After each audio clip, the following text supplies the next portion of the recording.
ուզում ենք անդամակցենք, գնանք դեպի Եվրոպա, գնանք դեպի ԵՏՄ, մենք պետք է հասկանանք ուր ենք մենք եւ այս հաջորդ միավորը որը կա, ուրա տանում դեպի։ Ես այս օրինակը միշտ վերել եմ, հիմա լավ որակի ռուսական արտադրության մեքենան է լավ բան, թե Mercedes-ը, օրինակ եվրոպական արտադրության մեքենա։ Այս մինչև այս երկուսը իրար հետ համեմատելու համար մենք պետք է հասկանանք մենք ինչ ենք արտադրում։ Հայկական երազել հետ համեմատ երկուսն էլ 10 քայլ առաջ։ 10-20, ավելին ասեմ, Mercedes դառնալու համար արտադրելու համար, իսկ կարողանանք արտադրենք ռուսականի որակին, հետո նոր հասնենք Mercedes-ի որակին։ Կամայական միություն, տնտեսական միություն, որը որ մենք գնում ենք, միանշանակ մեզ կարող է տալ շատ բան։ Մնա մենք այս ավել բանը, որ ինքը տալը, կարողանանք վերցնենք։ Հիմա հատկապես հիմա ես օրեր առաջ անդրադարձել եմ տարածաշրջանում արտաքին քաղաքական իրադարձությունները շատ հետաքրքիր իրավիճակ է ստեղծվել։ Շատ հետաքրքիր։ Թուրք-ռուսական հարաբերությունները ուղիղ անդրադառնում են հենց մեր տարածաշրջանի վրա, ասեմ ինչու։ Տեսեք, Թուրքիան ինքնաբավական է։ Այն ինչ որ ինքը արտադրել է Ռուսաստանի համար, ինքը չի կարող սպառել, ինքը իր համար դա արդեն արտադրել է։ Հիմա ինքը պետք է գտնի սպառման շուկա։ Որն է սրա սպառման շուկան։ Կամ գաղթագողի ճանապարհներով այս ապրանքը այդուհանդերձ հասցնի Ռուսաստան, կամ գտնի այլ շուկա։ Հիմա Ռուսաստան հասնելու ճանապարհներն են ձեզ ասում։ Բնականաբար օգնությանը հասնելու Ադրբեջան, որպես Թուրքիայի դաշտ։ Ադրբեջանական ֆորումներում միջազգային քննարկում էր սա, բայց շատ արագ իմ սուբյեկտիվ գնահատականն որ տեղավ պետական մակարդակով եկան ասեցին որ գիտեք բան մի արեք, ցենց ասել հրապարակային մի քննարկեք։ Դրան հաջորդեց Բելարուսիայից աղմուկը, որ Բելարուսիայից փորձ էին արել Ռուսաստան տանել թուրքական ապրանքը սահմանի վրա բռնվեց։ Հիմա այս ապրանքը եթե արտագողի ճանապարհով չկարողանա հայտնվել ռուսական շուկայում, պետք է հայտնվի այցած։ Ես դա շատ հենց հիմա բաց ֆորումում վրացական կա։ Եվ ինչ է քննարկում Վրաստանը։ Վրաստանը ասում է հիմա մենք գին թելադրողիներ ունենք, որովհետև այնտեղ ապրանքի լճացում կա, մենք կարող ենք ոչ թե համաձայնել էժան գինին, այլ կարող ենք էժան գինը մենք տանք։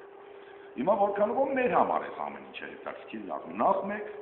փողագայթակցությունը, փողաշխատելու գայթակցությունը թե տնտեսվարողների մոտ լինելու հիմա։ Թե որոշ չինովնիկների մոտ, որոնք փորձելու են աջակցելու տնտեսվարողներին, թուրքականը փորձեն հասցնել Ռուսաստան։ Այստեղ պետական մակարդակով պետք է խիստ հստակույնս վերահսկվի, որպեսզի արկածախնդիրները պետական խնդիրի չտանը, որովհետև տեսեք, եթե օրինակ Բելարուսիան տալու մա թուրքական ապրանքը ու Ռուսաստանը սահմանի վրա բռնում է, Բելարուսիան ինքը որպես պետություն ինքը իրան մի քիչ վնասում է, որ իր ապրանքի նկատմամբ խստացնում է ուշադրությունը Ռուսաստանի։ Իսկ Հայաստանը, երբ որ այս նույն քայլն անում, ինքը ոչ միայն տնտեսական հետևանքներ անում, պարզապես աշխարհաքաղաքական այս ֆոնի վրա, ինչ ասում, Հայաստանը պատրաստ է Թուրքիայի տնտեսությունը զարգացնել Ռուսաստան տանել թուրքական ապրանքը։ Այսինքն սա այլ ընկալում է ունենալու, աշխարհաքաղաքական տեսանկյունից, բայց մի հատ էլ լուրջ ուրիշ վտանգի առաջ են կանգնած։ Շուկան եւ տնտեսությունը հետեւյալն ունի, թանկից էժանը խոսում է դեպի թանկ։ Հիմա պատկերացրեք մի բան, գյուղ մթեր պայմանական կամ որովհետեւ վերամշակված մթեր, հարևան Վրաստանում լինի 3 անգամ ավելի էժան, քան մեր երկրում է, որովհետեւ Վրաստանը գինա թելադրում, Թուրքիայի ձեռքաբերում շատ էժան գնով։ Ինքը իներցիայի էֆեկտով փորձելու է փորձ արվել, որպեսզի հոսի դեպի մեկ ավելի թանկ շուկան, որ այդ պահին կձևավորվի։ Այսինքն այս պահին սիրողական քայլերի գնալը Տեսեք, ես ուզում եմ երկու տիպիկ օրինակ բերեմ, որ խիստ է եւ ես ամենայնպես միանշանակ սրա լուծումը չունեմ։ Մենք որպես Ռուսաստանի լավագույն դաշնակից կարող ենք դառնալ րոպեում, եթե վերցնենք, ասենք մենք Թուրքիան փակում ենք։ Մենք Թուրքիայից մենք էլ ապրանք չենք ընդունել։ Իմիջիալը խոսեմ դրա համար, ինքերը բավականին շատ կան, սկսած հիվանդություններից զերծացած հայ-թուրքական հարաբերությունները։ Մենք տարիներ շարունակ մենք այո, որովհետև մենք այսօր շուկա ենք կարգավորում բավականին էժան ապրանքներ են գալիս, հատկապես ամանորին ընդհանրաչափ, այսինքն սա ունենք մենք ինքնաբավ չենք։ Բայց մյուս կողմից տեսեք ինչ է դեռ, չէ մենք կարող ենք այլ երկրներից տես կրել, բայց գնի կարգավորման առումով Թուրքիան հարմար է։ Բայց ես ինքս միշտ հորդորում թուրքական չօգտագործել։ Իմիջիալը ասեմ մեր երկրում նաև շատ այլ խնդիրներ կա, այսօր մենք գնում ենք չգիտենք տեղականն թե թուրքական։ Մենք այսօր գնում ենք, մենք ես սկզբում խորը անձը, որը չի ուզում թուրքական օգտագործել, ինձ կարա ցույց տա, մտեք, որը գալիս է Թուրքիայից։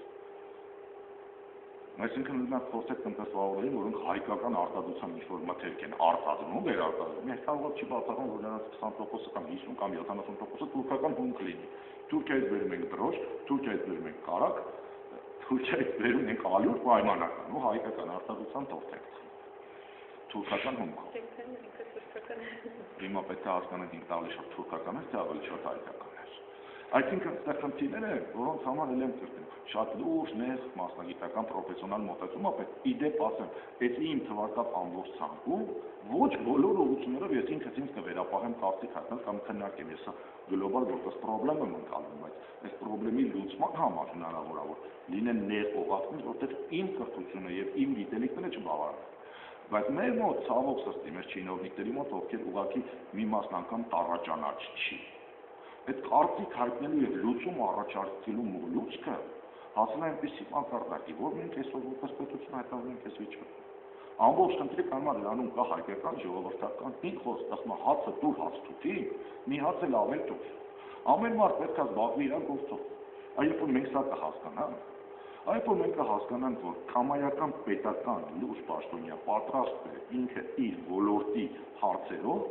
հրապարակային լուրջ քննարկման եւ դեբատի գնա ոլորտի փորձագետի հետ։ Այդ օրը մենք շանս ունենք ինչ-որ բան փոխելու երկրում։ Իմ հարցը նաև վերաբերում էր նրան, որ ասենք օրենսդրական բազմաթիվ փոփոխություններ են կանելու այդ անդամակցության արդյունքում սպառողների իրավունքների հետ կապված օրենքում պահանջ կլինի անենք։ Ամբողջ խնդիրը հետևյալն է, օրենքում պահանջ եւ օրենքը պահել։ Դրանք այնքան տարբեր բաներ են։ Ես անկեղծ ասում եմ, շատ լավ կլինի եւ այո, օրենքը ըստ էության կարող է բարեփոխվել, կարող է կամ չփոխվել, որովհետեւ այստեղ ենթաօրենսդրական իրավական ակտեր եւ ընդհանուր նորմերն այլ բան են, այսինքն պայմանական մթերքի ներկայացող կամ ոչ պարոնային ապրանքին ներկայացող պահանջը։ Սա սպառողամետ կդառնա ավելի, բայց այստեղ կան իրավունքներ, որոնք դրանով սահմանված են եւ ըստ էության որ փոխվեն, եւ կարող է չփոխվել։ Այսինքն պարտադիր չի մեր մոտ վերադարձը օրենքով սահմանվի այնպես, ինչպես Ռուսաստանում է։ Բայց իրաք այդ փոխհատուցման ինստիտուտը կա։ Փոխհատուցման ինստիտուտի պահանջը ժամանակի ընթացքում դեռևս առևտրային նորմերի համապատասխանությունը կլինի առաջին փուլում։ Ել եմ կրկնում, օրենք ունենալ եւ օրենքի կիրարկում ունենալ, կիրառություն ունենալ, սրանք տարբեր բաներ են։ Մեր երկրում էլ օրենքի վրա հիմա որ վերցնենք ոչ պարենային ապրանք եւ պարենային ապրանքներ։ Բազմաթիվ օրենքներ ունեն ներկայացող պահանջներ կան հագուստին, լվացող միջոցին կամ ուրեմն սննդամթերքին։ Եկեք հենց հիմա գնանք դրոզած ցանկը տեսնենք այդ պահանջներից, որ մեկն է պահպանում։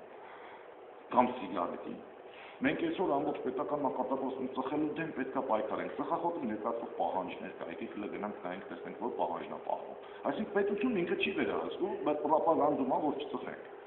Ծխելու դեմ պայքարի լավագույն միջոցը խստավույնս ոլորտը վերահսկելու։ Եկեք գնանք տեսնենք այդ տուփի վրա 30%-ի չափով որ պետքա սեղանալ, դե քանի տուփն է պահած։ Այսինքն մենք ասում ենք հազը կանենք նկարներով, հələ եկեք այսօրը պահենք։ Առավելագույն մեծածախ գինը սահմանված, եկեք գնանք հենց հիմա բազմաթիվ տեղերում ցույց տան, որ առավելագույն սիգարետի վրա առկա առավելագույն մեծածախ գնից, մարածախ գնից ավելի թանկ գնով են վաճառվում, ոչ մեկ ծախները։